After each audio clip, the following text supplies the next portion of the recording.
Di dalam Al-Quranul Karim, kita melihat beberapa tamadun-tamadun purba dihapuskan Allah Subhanahu Wa Taala akibat kezaliman yang mereka lakukan. Dan sudah tentu, apabila malapetaka yang Allah timpakan kepada mereka itu terjadi, pasti akan ada di kalangan mereka orang-orang yang tidak bersalah, yang turut binasa sekali. Sebagai contoh, kanak-kanak kecil. Kanak-kanak daripada keluarga yang zalim itu. Dalam kebanyakan keadaan mereka juga binasa sekali. Contoh, di zaman Nabi Nuh AS, apabila banjir besar itu datang, pasti ada orang-orang yang tidak bersalah itu kena sekali. Tetapi umat Nabi Nuh yang ikut Nabi Nuh, yang dewasa-dewasanya dengan keluarga mereka selamatlah. Tapi ada sudah tentu kanak-kanak yang tidak bersalah, ataupun mungkin orang-orang yang tidak aware tentang apa yang terjadi. Mereka dibinasakan sekali. Maka di mana keadilannya?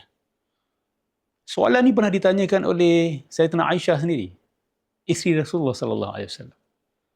Nabi pernah satu ketika bersabda, di akhir zaman ni akan ada sebuah askar, ya, perkumpulan askar tentera yang akan dibinasakan Allah Subhanahu Wa Taala. Kerana apa? Kerana mereka sedang menuju untuk merobohkan Kaabah. Ia akan berlaku di akhir zaman. Dan Allah akan menyebabkan berlakunya gempa ataupun landslide, ya, yang mana akan membinasakan keseluruhan tentera tersebut.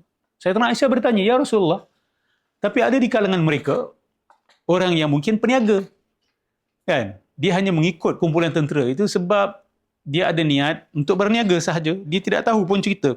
Dia tak tahu pun mungkin niat tentera itu tidak lurus, tidak jujur, niat yang tidak baik.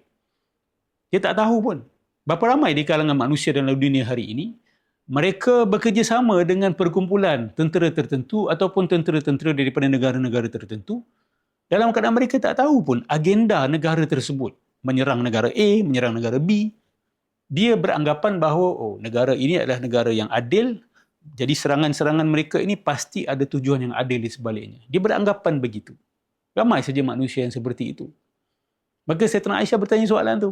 Ada di kalangan mereka, dia orang ni tak tahu pun, dan mereka hanya menyertai tentera tersebut untuk tujuan-tujuan lain.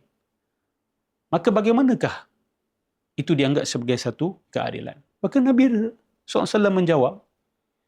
Nabi kata, mereka akan binasa sekali pada ketika itu, tetapi yub'atsuna ala niyyatihim. Mereka akan dibangkitkan Allah Subhanahu Wa Taala dan dia akan dikategorikan berdasarkan niat dia. Maksud dia, kalau niat dia baik, kalau tujuan dia baik dan dia tak tahu agenda sebenar misi ketenteraan itu, dia tidak akan digolongkan dalam golongan yang sama di kalangan mereka. Ini keadilan Allah Subhanahu Wa Taala. Dan benda ni hanya Allah yang boleh buat. Kita tak boleh nak menilai. Kita tak boleh nak menilai manusia. Saya ambil contoh yang mungkin agak ekstrim lah, ya. Ada sahaja tentera-tentera yang dihantar oleh Amerika Syarikat ke, contoh, Afghanistan, Iraq, kan, dan negara-negara Islam yang lain yang telah dihancur leburkan oleh tentera Amerika Syarikat. Adakah kita ingin mengatakan bahawa kesemua tentera yang dihantarkan itu semuanya bertanggungjawab dengan tanggungjawab yang sama? Semuanya dianggap sebagai jahat dengan kejahatan yang sama? Bagi saya tidak. Kita tak boleh samakan tentera dengan pemimpinnya. Sebab berapa ramai di kalangan mereka yang sebenarnya tidak mahu pergi, tetapi dipaksa dengan tekanan-tekanan tertentu, dengan ancaman-ancaman tertentu. Dan berapa ramai juga di antara mereka yang tidak tahu pun agenda sebenar. Kita ambil contoh serangan 11 September 2001. Amerika Syarikat membawa naratif bahawa mereka diserang oleh pengganas-pengganas Islam. maka sudah tentu sebahagian anggota tentera Amerika Syarikat, mereka benar-benar merasakan diri mereka ini adalah mangsa yang dizalimi. Dan mereka harus melakukan sesuatu untuk menghapuskan musuh mereka dan pelaku jenayah itu, supaya tidak berlaku lagi serangan seperti itu. Adalah tidak adil untuk kita menuntut setiap rakyat Amerika Syarikat untuk bersangka buruk kepada kerajaan mereka sendiri, untuk kritikal kepada kerajaan mereka sendiri. Oh, ini bukan seperti yang dipaparkan, mungkin ada agenda lain. Itu menuntut satu kemampuan intelektual yang sangat tinggi dan kemampuan keilmuan yang sangat besar dan kejujuran yang sangat besar yang tidak dimiliki oleh rata-rata manusia. Jadi apabila tentera-tentera ini dihantar ke Afghanistan, dihantar ke Iraq dengan slogan war on terror ataupun ingin menghapuskan weapons of mass destruction yang dimiliki oleh Saddam Hussein, rata-ratanya tentera Amerika percaya mereka ni nak membawa keadilan, nak menghapuskan penjenayah-penjenayah.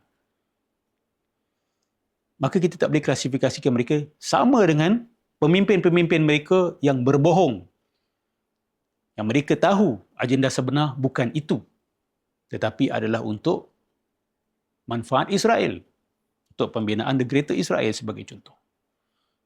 Jadi Allah Subhanahu Wa Taala itu maha adil. Setiap orang akan diadili Allah Subhanahu Wa Taala berdasarkan niat dia, walaupun dia pada ketika itu dibinasakan sekali dengan umat-umat yang zalim. Kita sebenarnya tidak perlu tanya soalan yang terlalu jauh. Cukup kita tanya, A bunuh B, A zalim, B dizalimi. Kita boleh tanya juga, B zalim, tapi kenapa, A zalim, kenapa B kena jadi mangsa? Kan? Kenapa B kena mati kerana kezaliman A?